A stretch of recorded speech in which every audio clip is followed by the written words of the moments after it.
نفس پرستی، خواہشات کی زندگی، جو جی میں آیا بس وہ کرنا ہے۔ اور اگر جی کے خلاف کوئی اللہ کا حکم آتا اسے جھٹلا دیتے تھے۔ ہاں، جو طبیعت کے مطابق اللہ کا حکم ہے وہ چلتا تھا،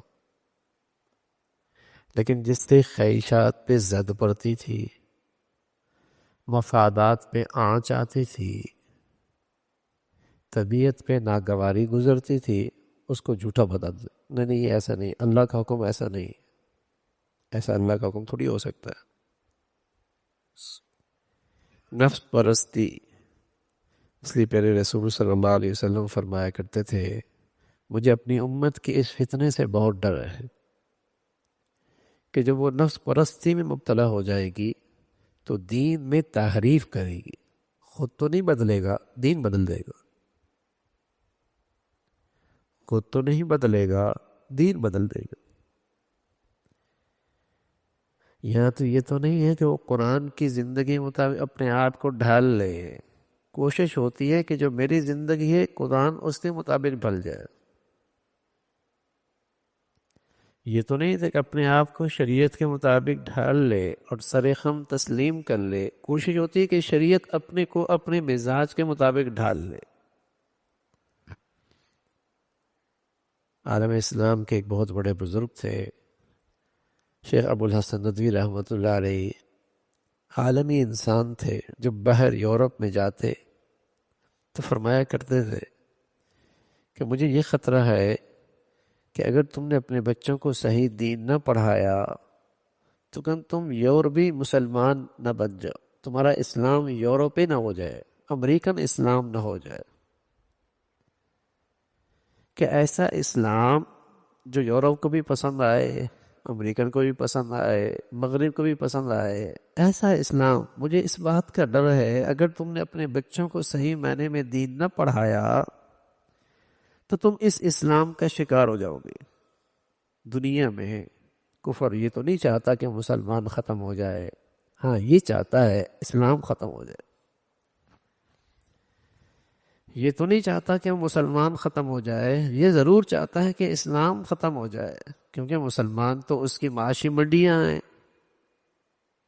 ہاں، جن ملکوں کے اندر سے اسلام ختم ہو گیا، مسلمان رہ رہا ہے صرف نام کا، وہ ٹھیک ہے، یا اس نے ایسا اسلام قبول کر لیا جو مغرب و یورپ چاہتا ہے، تو وہ تو ٹھیک، وہ قابل قبول ہے۔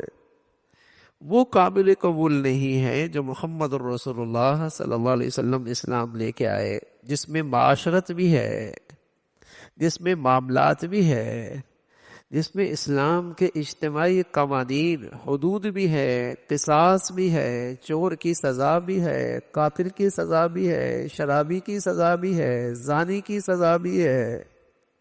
یہ اسلام قبول نہیں، یہ شدت پسند نہیں ہے، الیاذ باللہ الیاذ۔ یہ کیا بات ہے، چور کو کاٹ دو، قاتل کو قصاصاً قتل کر دو، زانی کو کوڑے مارو، یہ تو بڑی شدت پسندی ہے، ایسا اسلام نہیں۔ حالانکہ یہ قرآن میں الزانیۃ والزانی فاجلدوا کل واحد منہما مئۃ جلدہ، 100 کوڑے مارو اس کو۔ اور اللہ کے نبی فرمانے لگا کہ یہ شادی شدہ ہے اور پھر زنا کیا ہے تو پھر انہیں پتھروں سے سنسار کر دو۔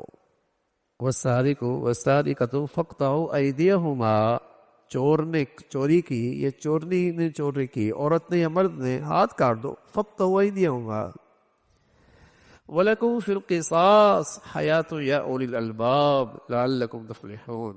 قاتل ہے، قصاصاً اسے قتل کر دو۔ قرآن مجید کہتا ہے اس میں تمہاری زندگی ہے۔ اللہ میاں ایک تو پہلے مر گیا، دوسرے کو بھی مارنے کا حکم ہے، تو زندگی کیسی؟ فرمایا ایک قاتل کی سزا میں قتل ہوگا، قاتل کو مار دو گے، کئیوں کی جان و مال ماخوذ ہو جائے گی۔ یہ تو اسلام کا حکم ہے، اور اللہ تو حکیم ہے، علیم ہے، انسانیت پہ مہربان ہے۔ وہ دوسروں کی جانیں بچانے کے لیے، عزت بچانے کے لیے، آبرو بچانے کے لیے اس ذات نے یہ احکامات، قوانین دیے ہیں۔ تو دنیا ایسا اسلام چاہتی ہے جس میں شراب بھی حلال ہو، سود بھی حلال ہو، جوا بھی حلال ہو، جس میں شرم حیا کی بھی کوئی ضرورت نہ ہو ایسا اسلام